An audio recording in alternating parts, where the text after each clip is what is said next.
বিসমিল্লাহির রহমানির রহিম। আজকে আমরা কথা বলবো আইএলটিএস এক্সাম রিভিউ নিয়ে।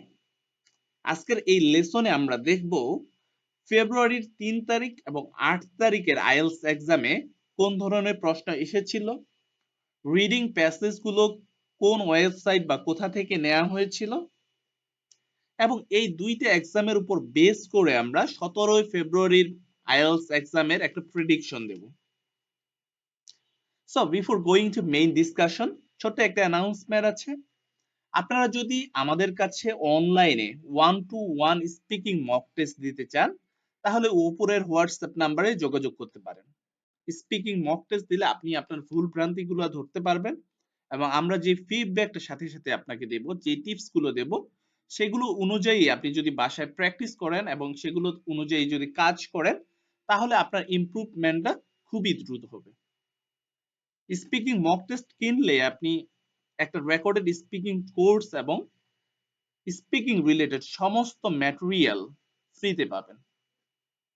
সো আপনি যদি স্পিকিং মক টেস্ট দিতে চান, তাহলে এই হোয়াটসঅ্যাপ নাম্বারে যোগাযোগ করতে পারেন।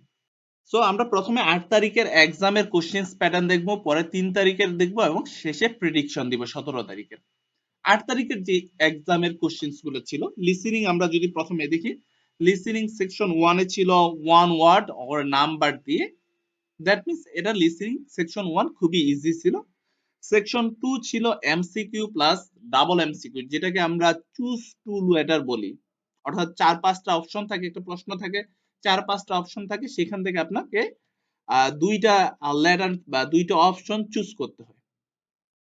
সেকশন 3 তে ছিল MCQ plus matching with diagram. So আমি যতটুকু শুনেছি ডায়াগ্রামটা একটু কঠিন ছিল, তাছাড়া ওভারঅল সহজ ছিল। সো সেকশন 3 ছিল ম্যাচিং উইথ ডায়াগ্রাম এবং এমসিকিউ ছিল। ডায়াগ্রাম বলতে এটা ম্যাপ টাইপেরই, একটু একটু ম্যাপ থেকে একটু ডিফারেন্ট। এবং সেকশন 4 এ যেটা ছিল খুবই সহজ ছিল, one word only. So overall আমরা বলতে পারি লিসেনিং সহজ ছিল, যেটাতে 7+ স্কোর করা খুবই ইজি ছিল আপনাদের জন্য। দেন আমরা রিডিং দেখছি। রিডিং প্যাসেজ 1 ছিল true false not given, gap filling 1 word এবং questions answering no more than 2 words. So gap filling এবং ট্রু ফলস মিলে 10টার মতো ছিল এবং আনসার কোশ্চেন ছিল হচ্ছে 3টার মতো। সো এখানে 13টা। এবং রিডিং প্যাসেজ 1 আমরা বলতে পারি যে খুবই সহজ ছিল আপনাদের জন্য। এবং প্যাসেজ 2 আমরা দেখছি যে ট্রু ফলস নট গিভেন এবং গ্যাপ ফিলিং, যেটা ফ্লো চার্ট আকারে ছিল, নো মোর দেন 3 ওয়ার্ডস। এখানে 6টার মতো কোশ্চেন ছিল ফ্লো চার্টে এবং বাকিগুলো ছিল ট্রু ফলস নট গিভেন। তাহলে আমরা বলতে পারি যে প্যাসেজ 2 ও হচ্ছে খুবই সহজ ছিল, তবে ফ্লো চার্টটা একটু মডারেট ছিল, আনসার একটু ট্রিকি ছিল ফ্লো চার্টে। এবং প্যাসেজ 3 তে ছিল লিস্ট অফ হেডিং, এমসিকিউ এবং gap filling no more than 2 words. তাহলে আমরা দেখতে পাচ্ছি প্যাসেজ 3 ছাড়া প্যাসেজ 1 এবং 2 খুবই ইজি ছিল, যেখানে 13টা করে 26টা প্রশ্ন ছিল এবং 26টা প্রশ্নই আনসার করার মতো, কারেক্ট আনসার করার মতো ছিল।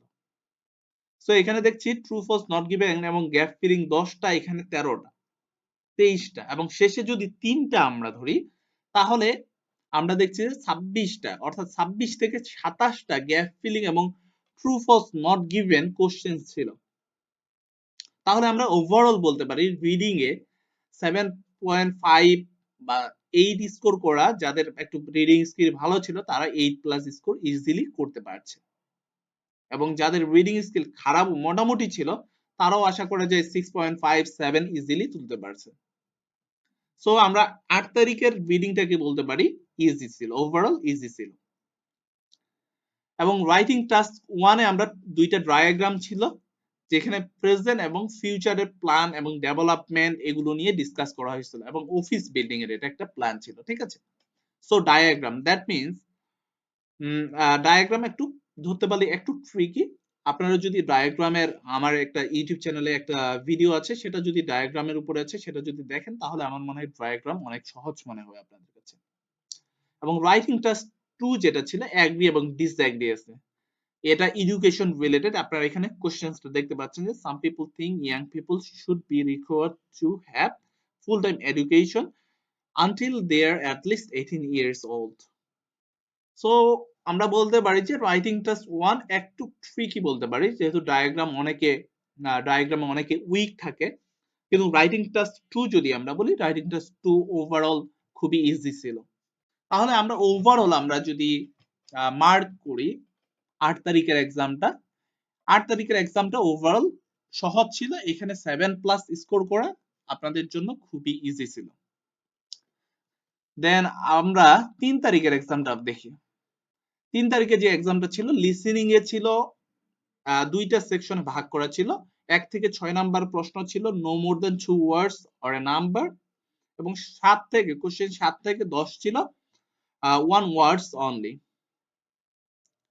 সো ওভারঅল বলা যায় 2 ওয়ার্ডস একটু ডিফিকাল্ট অনেকের জন্য, এটাকে আমরা মডারেট হিসেবে ধরতে পারি। ঠিক আছে, পার্ট 1 টা মডারেট, এবং পার্ট 2 ছিল বক্স ম্যাচিং প্লাস ম্যাপ, এবং পার্ট 3 ছিল long MCQ plus flow chart ছিল 6টা, এবং লং এমসিকিউ ছিল 4টা, এবং পার্ট 4 এ ছিল 1 ওয়ার্ডস অনলি, এবং টপিক ছিল সি শোর নিয়ে।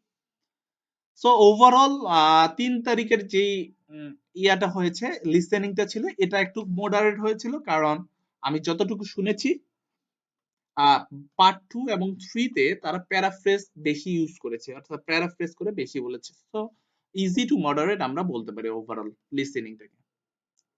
এবং রিডিংটা আমরা দেখছি, রিডিং প্যাসেজ 1 ছিল ভেরি ইজি ছিল, ট্রু ফলস নট গিভেন, এবং 1 ওয়ার্ড অনলি, অর্থাৎ গ্যাপ ফিলিং ছিল। ঠিক আছে, 13টা প্রশ্নের আনসার ইজিলি এখানে করা যায়। এবং প্যাসেজ 2 যেটা ছিল, নেম প্যাসেজের যে নেমটা ছিল সেটা হলো অস্ট্রেলিয়ান প্যারটস, এবং এটা আপনারা যদি সার্চ করেন অস্ট্রেলিয়ান প্যারটস নামে, আপনারা অনলাইনে দেখতে পাবেন। এটা অনেক ওয়েবসাইটই আছে, সেখান থেকে একবারে কমন এসেছিল প্যাসেজটা।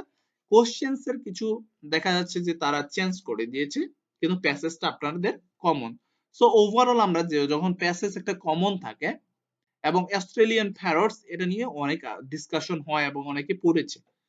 সো এটা একটা বলতে পারি যে কমন ছিল, সেই হিসাবে এটাকে ইজি টু মডারেট প্যাসেজ 2 কে আমরা বলতে পারি, যেখানে কোশ্চেন্স টাইপ ছিল কারেক্ট লেটার নিয়েছিল, অর্থাৎ লেটার চুজ করার যে ইয়াটা আছে, কোশ্চেন টাইপটা আছে, সেটা ছিল এমসিকিউ ছিল, এবং গ্যাপ ফিলিং ছিল 2 ওয়ার্ডস অনলি। এখানে ওয়ার্ডস হবে, সো 2 ওয়ার্ডস অনলি। তাহলে আমরা বলতে পারি প্যাসেজ 2 একটু মডারেট বলতে পারি, প্যাসেজ 1 ইজি, এবং প্যাসেজ 3 ছিল এমসিকিউ ছিল, ইয়েস অর নট গিভেন ছিল, এবং কারেক্ট সেন্টেন্স ছিল। সো প্যাসেজ 3 ও আমরা ধরে নিতে পারি মডারেট। এখানে আমরা দেখছি যে yes no not give, true false not given, yes no not given, এবং গ্যাপ ফিলিং মিলে মোটামুটি 3 3 6 মোটামুটি 18 থেকে 20টার মতো, 19টা 20টার মতো হচ্ছে এসছে। সো ওভারঅল আমরা বলতে পারি এখানে 6.5, যাদের রিডিং স্কিল মোটামুটি তাদের কথা বলছি, যাদের রিডিং স্কিল ভালো তারা 7.5 বা 8 স্কোর করতে পারবে। রিডিং স্কিল মোটামুটি যাদের, তারাও দেখা যাচ্ছে এখানে 6.5 এর উপরে স্কোর করা সহজ ছিল বলতে গেলে। সো আমরা 3 তারিখের রিডিংটাকে মডারেট ধরছি। দেন আমরা রাইটিং টাস্ক দেখি। রাইটিং টাস্ক 3 তারিখে এসেছিল পাই চার্ট নিয়ে, এবং রাইটিং টাস্ক 2 ছিল হেলথ কেয়ার এবং এডুকেশন রিলেটেড, এবং এটা আমি যতটুকু শুনেছি সেটা অ্যাডভান্টেজ এবং ডিসঅ্যাডভান্টেজেস নিয়েছিল।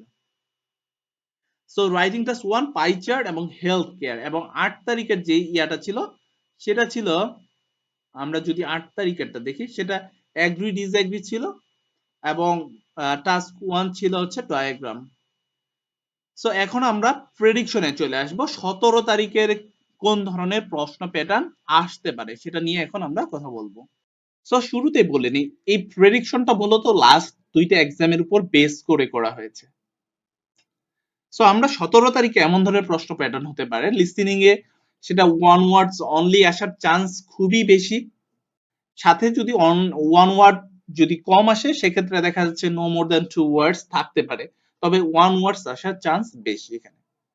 এবং পার্ট 2 তে আমরা গত 8 তারিখ এবং 3 তারিখে ম্যাপ দেখছি।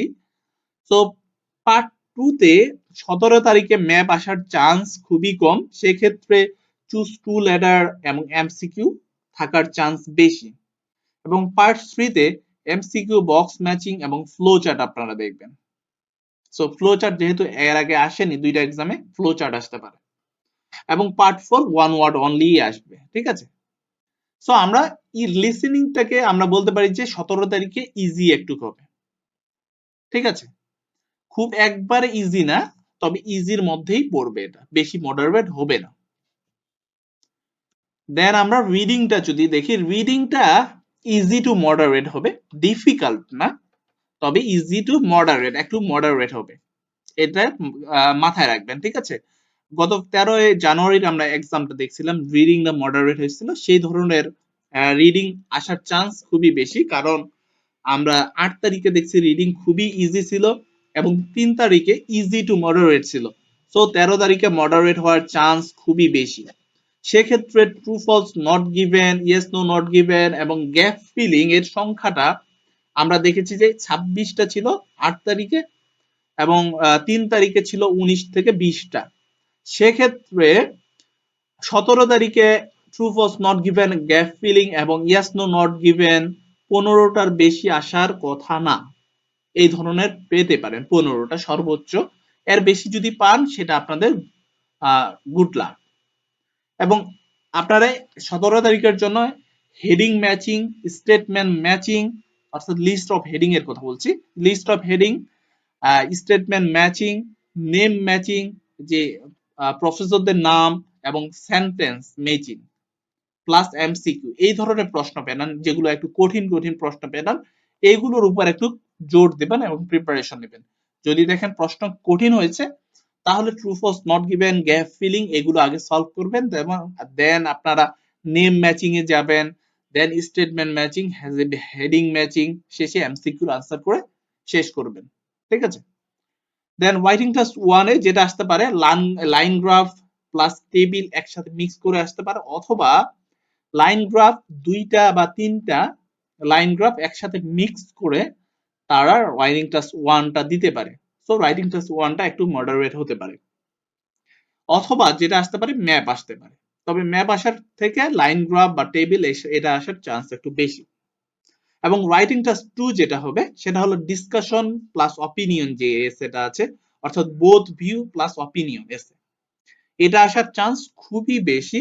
এর সাথে প্রবলেম সলিউশন এসেটা আপনারা দেখতে পারেন, প্রবলেম সলিউশন বা অ্যাডভান্টেজেস ডিসঅ্যাডভান্টেজেস।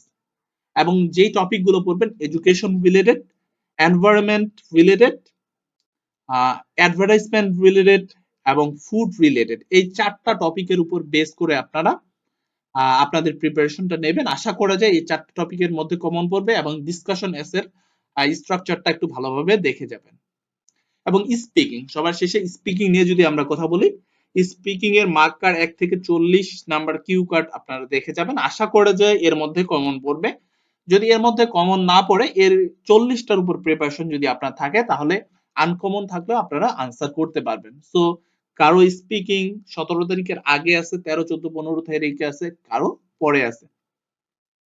সো যার যে সময় আছে, মার্কারের 1 থেকে 40টা কিউ কার্ডের প্রিপারেশন নিয়ে যান, তাহলে আশা করা যায় কমন পড়বে। সো এই হিসাবে যদি আপনি বেস করে প্রিপারেশন নেন, আশা করা যায় ভালো হবে। যদি এক্সাম রিডিংটা কঠিন হয়ে যায়, সেক্ষেত্রে সাবধানে খেলতে হবে। সো যাদের রিডিং প্রিপারেশন ভালো, খুব বেশি সমস্যা হবে না তাদের জন্য। যাদের রিডিং প্রিপারেশন একটু দুর্বল আছে, তারা সাবধানে খেলবেন, ঠিক আছে। সো এই গেল আমাদের প্রেডিকশন। আবারও বলছি, যারা আমাদের কাছে স্পিকিং মক টেস্ট দিতে চান, তারা হোয়াটসঅ্যাপ নাম্বারে আমাদের সাথে যোগাযোগ করতে পারেন। আশা করি ভালো একটা ফিডব্যাক আপনারা পাবেন। সো আজকে এই পর্যন্তই। ভালো থাকুন, সুস্থ থাকুন, আল্লাহ হাফেজ।